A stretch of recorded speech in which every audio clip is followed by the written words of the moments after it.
Hi, my name is Aaron Hensley. I'm an engine tech rep with Malibu Boats. Today we're going to teach you how to change a raw water impeller. Now I know that this seems like a very complicated repair, but if you follow these simple steps, you will find it is a very simple task to complete.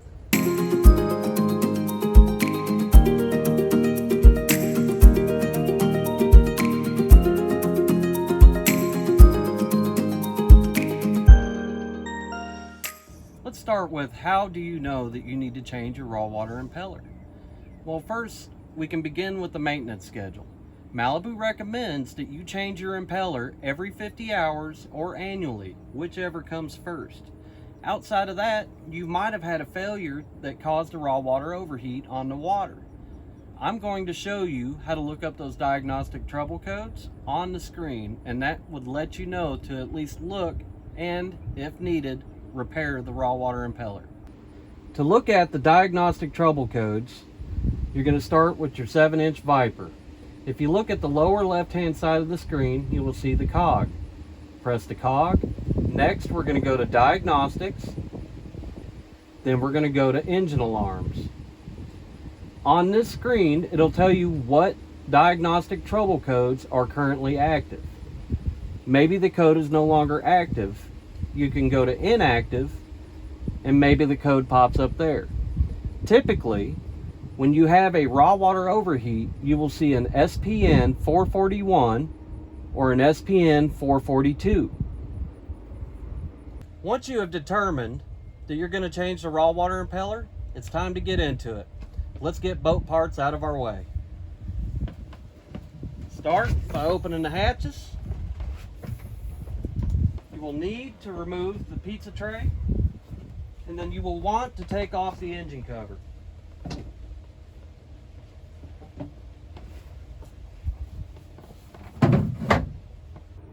Now that you have gained access to your engine, this is your raw water pump right here.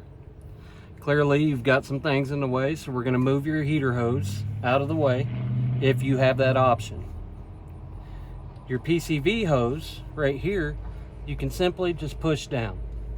Now, your impeller is going to come out this way. There are 4 bolts that hold your impeller: north, south, east, west.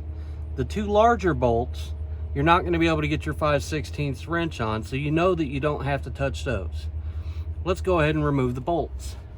Again, this is where you would like to have a towel or a hat to put your bolts so you don't lose them.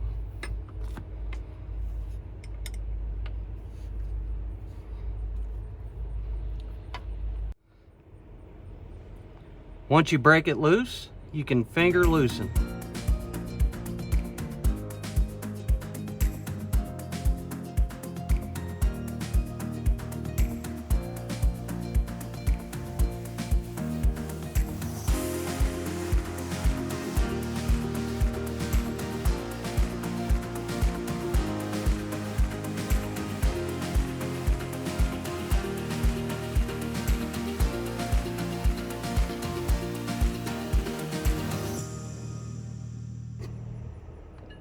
Once you have all 4 bolts removed, you can remove the faceplate. I recommend that you take it and put it with the bolts.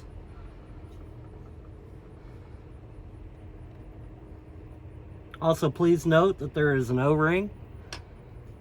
You'll want to gently pull it off.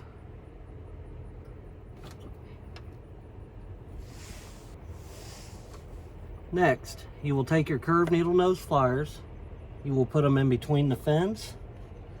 Push it as far into it as you can go, and then you can pry against the raw water pump housing.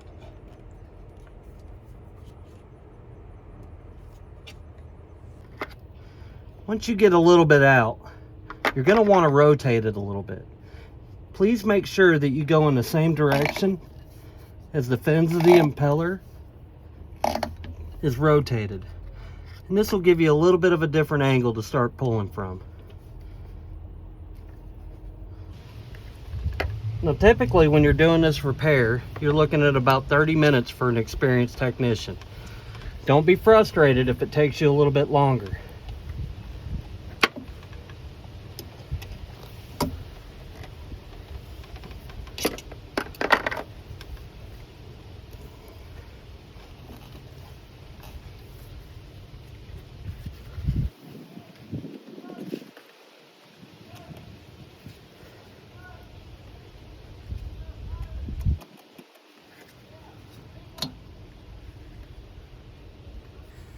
So one thing to note is that this impeller has a keyway. All right, the key is going to be in the shaft of your raw water pump. What you're going to want to do is rotate the shaft or the raw water pump pulley until that keyway is sitting at the 12 o'clock position. To help ease the installation of the new impeller, go ahead and add a little residual water to it.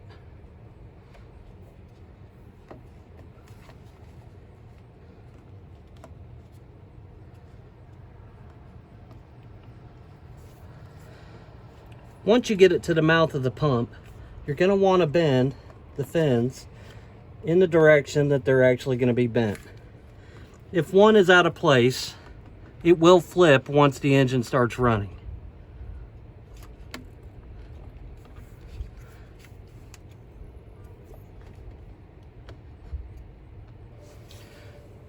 Once you find the keyway, you can take your curved needle nose pliers and pry against the intake manifold to help ease the impeller into place.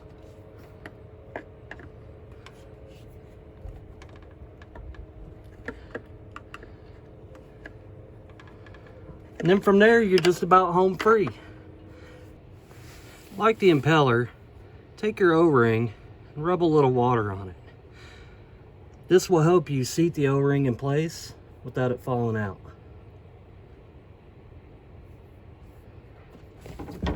Now we're going to go ahead and replace the faceplate. I always like to start with the top part, just so it'll hang in place. The other part of this is that this plate can only go on one way. You cannot put it on incorrectly.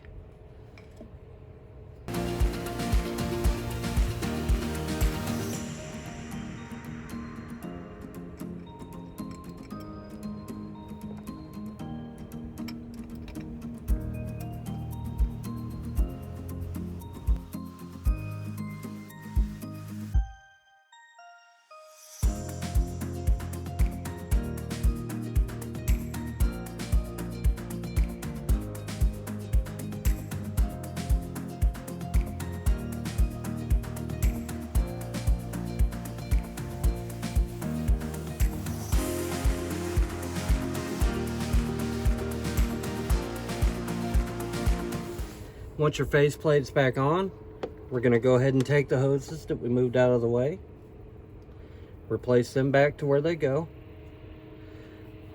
We will put the engine cover back on, the pizza tray back over the top, close your hatches. You are good to go. We appreciate you joining us this afternoon. From our family to yours, we hope that you enjoy your boat. And remember, the truth is on the water.